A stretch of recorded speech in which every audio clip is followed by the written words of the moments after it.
Olá, seja bem-vindo a esse momento de leitura bíblica. Estamos iniciando a segunda parte da nossa jornada. Nós tínhamos proposto a leitura do Evangelho de Lucas e vencemos os 24 capítulos do Evangelho de Lucas. E começamos hoje então a leitura do livro de Atos dos Apóstolos. E aí temos 28 capítulos pela frente. Quero te convidar para não perder nenhum, para perseverar nessa leitura. E para isso também, se tu ainda não é inscrito no canal, te inscreve, ativa as notificações para receber cada novidade quando for postada. Compartilhe com um amigo teu para que ele possa também ter acesso à palavra de Deus e curte esse vídeo. E deixa um comentário, se quiser comentar o que está achando da leitura, alguma coisa que chamou a atenção ou alguma dúvida, para que a gente possa interagir então ao longo aí desses dias. Vamos começar a leitura. Vou compartilhar o texto aqui como a gente já fez as outras vezes na tela para nós podermos ler juntos. Vou ler na nova versão internacional, a versão NVI. Começa assim: em meu livro anterior, Teófilo, escrevi a respeito de tudo o que Jesus começou a fazer e a ensinar até o dia em que foi elevado aos céus, depois de ter dado instruções por meio do Espírito Santo aos apóstolos que havia escolhido.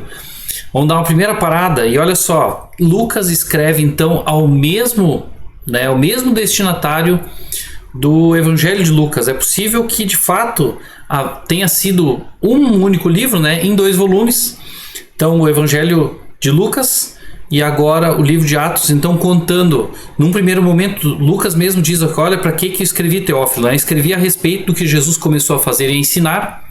Então, de todo o ministério de Jesus durante o seu período aqui na Terra. E aí diz até o dia que foi elevado aos céus. Até o dia então da ascensão, e nós vamos ler esse trecho, como Lucas narra esse episódio aqui. E ele diz: depois de ter dado instruções por meio do Espírito Santo aos apóstolos. Então Jesus deixou instruções para os seus discípulos, os apóstolos naquele momento, sobre o que eles deveriam fazer, como continuar então essa missão. Jesus encarregou eles de uma grande missão e a gente vai ver isso hoje aqui. Diz assim também, versículo 3: depois do seu sofrimento, Jesus apresentou-se a eles e deu-lhes muitas provas indiscutíveis de que estava vivo. Apareceu-lhes por um período de 40 dias, falando-lhes a respeito do reino de Deus. Certa ocasião, enquanto comia com eles, deu-lhes essa ordem: não saiam de Jerusalém, mas esperem pela promessa de meu Pai, da qual falei a vocês. Pois João batizou com água, mas dentro de poucos dias vocês serão batizados com o Espírito Santo. Olha o que Lucas relata aqui, ele diz que Jesus, depois da sua morte, ele se apresentou aos apóstolos e deu provas indiscutíveis de que estava vivo. Jesus demonstrou, comprovou que havia ressuscitado. E apareceu para eles não por um dia, nem por 2 dias, mas por 40 dias. Outro evangelho relata que mais cerca de 500 pessoas teriam visto Jesus nesse período, enquanto Jesus, depois da sua ressurreição até a sua ascensão. Então muita gente viu e muita gente pôde comprovar Jesus vivo. E aqui fala um detalhe interessante também. Talvez algumas pessoas pensem assim: não, Jesus ressuscitou, ok, mas apareceu para os discípulos em forma de espírito. Talvez tenha gente que vai dizer assim: olha, mas não sei que materialidade era essa, Jesus talvez como ser eminentemente espiritual. Mas Jesus aqui diz, Lucas relata, certa ocasião, enquanto comia com eles, Jesus comeu com eles, só um ser, como de carne e osso, que poderia comer com eles, e Jesus fez isso muitas vezes para demonstrar isso. E nós vimos isso inclusive no final do Evangelho de Lucas, quando Jesus se apresenta aos discípulos e eles ficam meio assustados.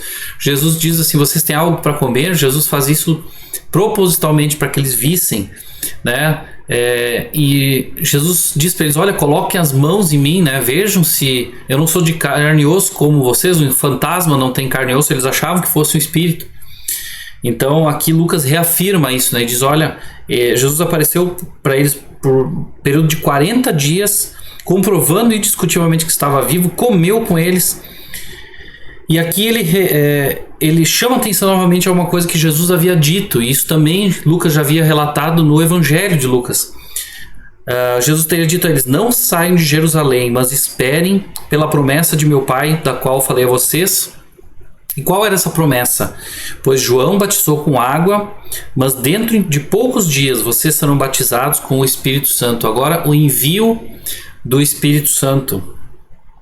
Antes desse tempo, o Espírito Santo não habitava nas pessoas, ele não estava direto no meio do seu povo, na igreja. Isso era um fato novo, algo que ia acontecer agora. Jesus disse: eu vou para o meu Pai, né? Em outro evangelho a gente lê isso, mas eu não vos deixarei sós, né? Eu enviei o Consolador. Jesus envia então alguém para ficar no seu lugar de forma definitiva, né? Como sendo a presença dele entre nós. Diz aqui então, versículo 6: então os que estavam reunidos lhe perguntaram: Senhor, é nesse tempo que vais restaurar o reino a Israel?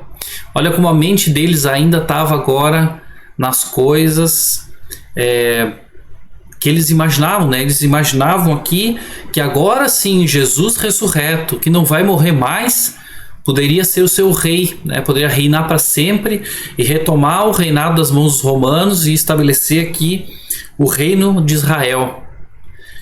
Mas Jesus responde para eles, talvez aqui como um balde de água fria: não compete a você saber os tempos ou as datas que o Pai estabeleceu pela sua própria autoridade. E hoje muita gente tenta descobrir datas, né? Que data vai acontecer isso? Que data vai acontecer aquilo? Quando Jesus vai voltar? Será que está perto? Será que está longe? Qual o ano? E Jesus fala que claramente não compete a você saber os tempos ou datas que o Pai estabeleceu pela sua própria autoridade. Tem coisas que não estão reveladas e não precisamos saber. O que precisamos saber está revelado na palavra. Mas receberão poder, versículo 8, quando o Espírito Santo descer sobre vocês, e serão minhas testemunhas em Jerusalém, em toda a Judéia, Samaria e aos confins da terra. Jesus fala aqui então que eles receberiam poder a partir da vinda do Espírito Santo sobre eles, mas para quê? Não para reinar, não para guerrear, não para lutar contra os romanos, mas para ser suas testemunhas. Testemunhas da ressurreição, testemunhas do que Jesus veio fazer, né? Se entregar por nós, morrer, ressuscitar e ser testemunhas da ressurreição. Onde? Em Jerusalém, que era a cidade deles, na Judéia, na região deles, Samaria, que era um povo agora estranho para eles. Como assim Samaria? Nossos inimigos, aqueles que nós temos diferenças com eles, que a gente não concorda em muitas coisas? Sim, com esses também. E até os confins da terra. Ainda mais estranho para um judeu, porque aqui está falando dos estrangeiros, né? Confins da terra são os gentios, a eles talvez povos bárbaros, povos que não tinham o mesmo Deus, e é para esses também que eles seriam testemunhas. Tendo dito isso, foi elevado às alturas, enquanto eles olhavam, e uma nuvem o encobriu da vista deles. E eles ficaram com os olhos fixos no céu enquanto ele subia. Olha como foi um fato, um evento diferente, né? Único. Não tem registro na Bíblia de ninguém que tenha sido ascendido ao céu. Só Jesus. E Jesus, uma coisa, né, que a gente tem que pensar, Jesus, da forma como ele estava, com o corpo que ele estava, ele ascendeu ao céu, sumiu da vista deles. Esse mesmo Jesus que subiu prometeu que vai voltar. E como ele subiu, né? Isso os anos vão dizer aqui agora, ele vai voltar. Então há alguém, né? Do mesmo Jesus que estava lá falando com os apóstolos, falando com os discípulos, falando com as pessoas, apareceu para eles, que foi tocado por eles. Esse mesmo Jesus vai voltar. Quando você ora, você não está falando com o Espírito. Está falando com alguém que está vivo. Jesus está vivo. Ele não morreu mais. Não vai mais morrer. Jesus está vivo. Isso é algo que nós temos que pensar, né? Sempre lembrar que Jesus está vivo. Ele vai voltar. E aqui eles ficaram perplexos, olhando para o céu, talvez ali distraídos ainda com aquilo e procurando, né, o que estava acontecendo, olhando para aquele lugar. Mas logo eles são chamados a atenção por anjos. Diz assim: e eles ficaram com os olhos fixos no céu enquanto ele subia. De repente surgiram diante deles 2 homens vestidos de branco que lhes disseram: Galileus. Chamaram eles de Galileus, ou seja, vocês que são dessa terra aqui, vocês talvez estão achando que já estão lá no céu, olhando para o céu, né?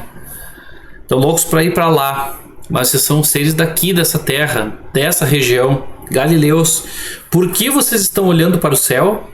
Esse mesmo Jesus que dentre vocês foi elevado aos céus voltará da mesma forma como viram subir.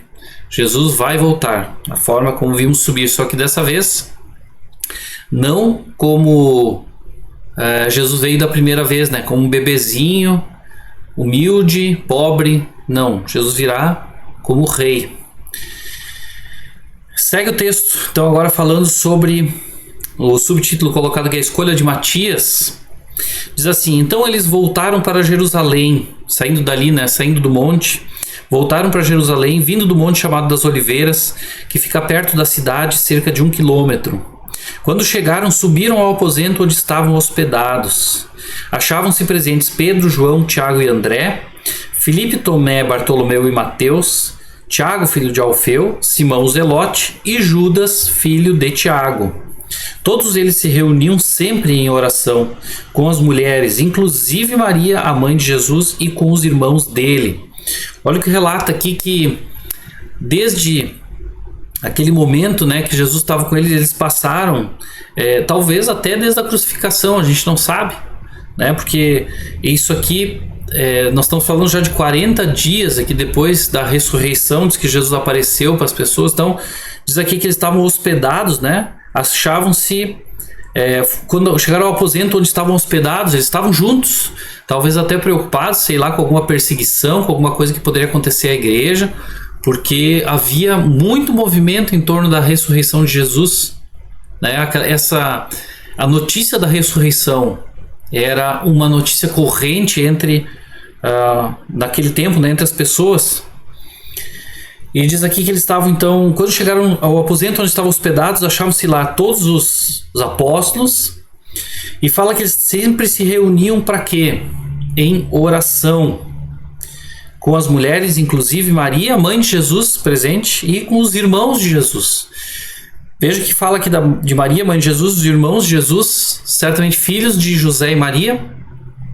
José não é relatado porque provavelmente, não se tem registro, mas provavelmente ele já teria falecido, né? Nenhum momento a gente vê mais falar de José durante a vida de Jesus, a não ser ali ainda na sua infância, um pouco depois. Mas aqui fala então de Jesus e dos seus irmãos, de Maria e dos irmãos, né, de Jesus. Tanto que um indício talvez de José ter falecido é porque Jesus pede, né, para que João cuidasse da sua mãe. Isso relatos também de outro evangelho que nós não lemos ainda, lemos o evangelho de Lucas somente. Mas segue o texto dizendo: naqueles dias Pedro levantou-se entre os irmãos, um grupo de cerca de 120 pessoas. Não eram só os apóstolos, né, que estavam reunidos na igreja, ali tinha mais discípulos de Jesus já da época, né? E diz assim: irmãos, era necessário que se cumprisse a escritura que o Espírito Santo predisse por boca de Davi a respeito de Judas, que serviu de guia aos que prenderam Jesus. Ele foi contado como um dos nossos e teve participação nesse ministério. Pedro está falando aqui da participação de Judas, então, como um dos apóstolos, um dos escolhidos por Jesus, para estar com ele até aquele momento onde Judas traiu Jesus. E depois, segundo consta em Mateus, né, no Evangelho de Mateus, Judas depois se suicidou. Diz aqui no versículo 18: com a recompensa que recebeu pelo seu pecado, Judas comprou um campo.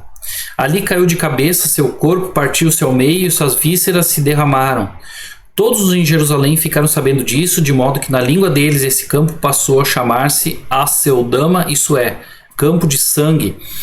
Isso faz referência exatamente ao que Mateus escreve no Evangelho de Mateus, capítulo 27, fala que Judas, né, com remorso por ter entregue Jesus, procura ali os chefes dos sacerdotes, né, procura os religiosos e diz: olha, eu não devia ter feito isso, e devolve as moedas, joga as moedas, né, para dentro do templo. Eles dizem: olha, nós não temos nada com isso, fez porque quis. Ele joga as moedas para dentro do templo e sai para se suicidar.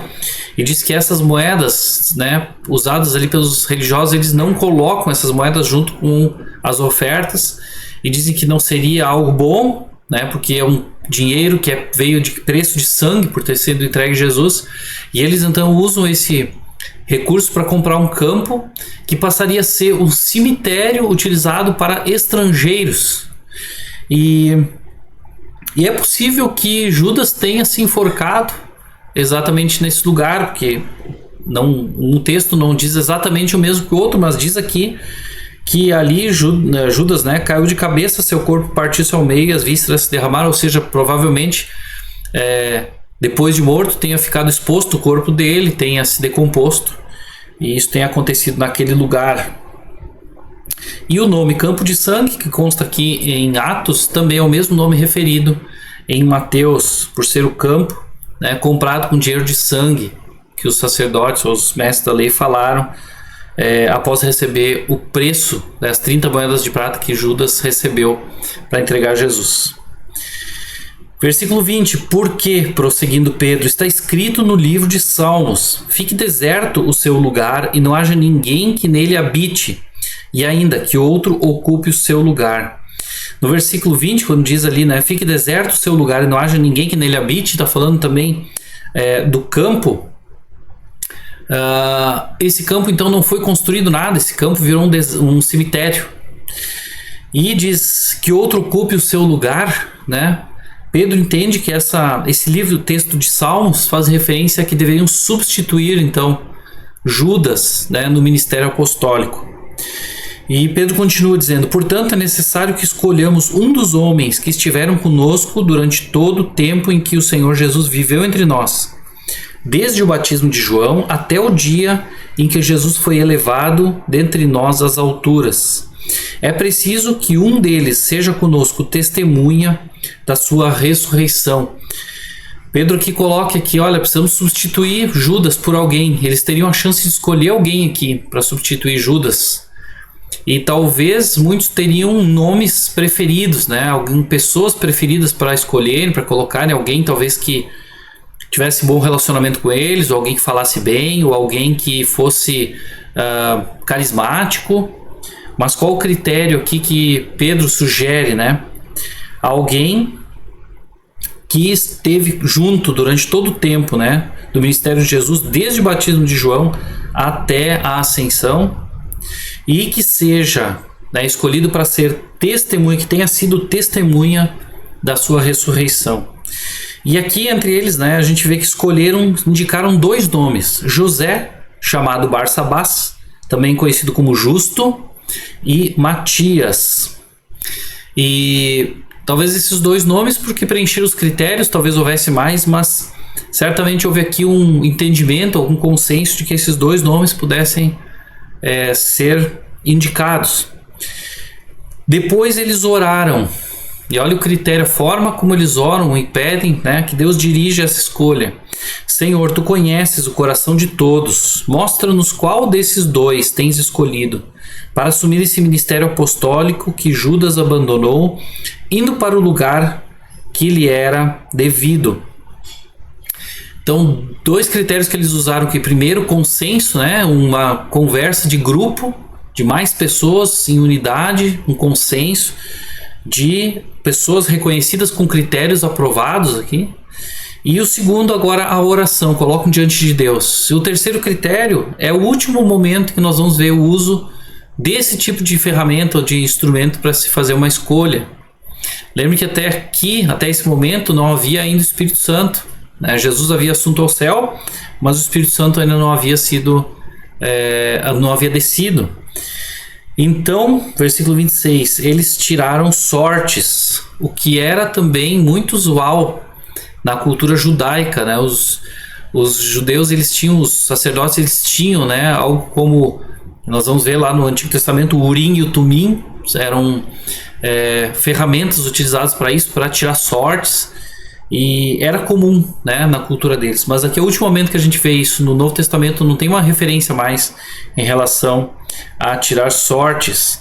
Pode ser, e uma interpretação possível para tirar sortes também é que houvesse uma votação, e essa interpretação não é descartada pela origem da palavra na sua linguagem original.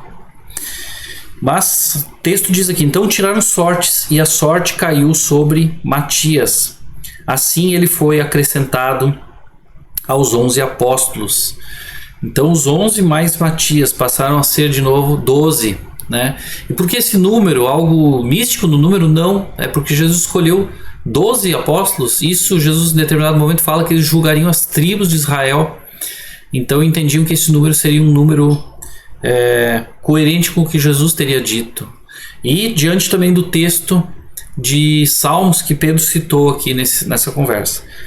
E alguém vai dizer, olha, mas depois, posteriormente, Paulo, né, foi escolhido também como apóstolo. Paulo se denomina apóstolo, né? Só que Paulo foi o apóstolo dos gentios, né, escolhido para levar o evangelho aos gentios. Então, nesse momento aqui, estava se fechando de novo o número de 12 apóstolos. Então ficam algumas lições para nós, algumas coisas que nós podemos aprender a partir do capítulo 1 de Atos.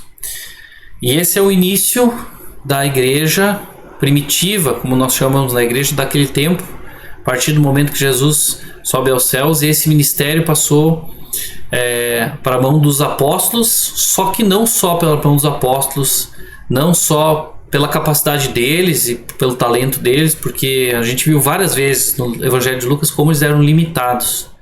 Mas no capítulo 2, que nós vamos ler amanhã, vamos ter novas informações sobre com base em que, né? Com que poder esse ministério poderia ser cumprido.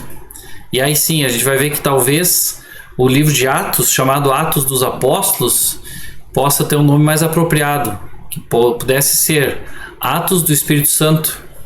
Por que não? Fica conosco, amanhã mais um capítulo da leitura. Persevera, convida um amigo para participar da leitura também, para pegar desde o começo. Até mais.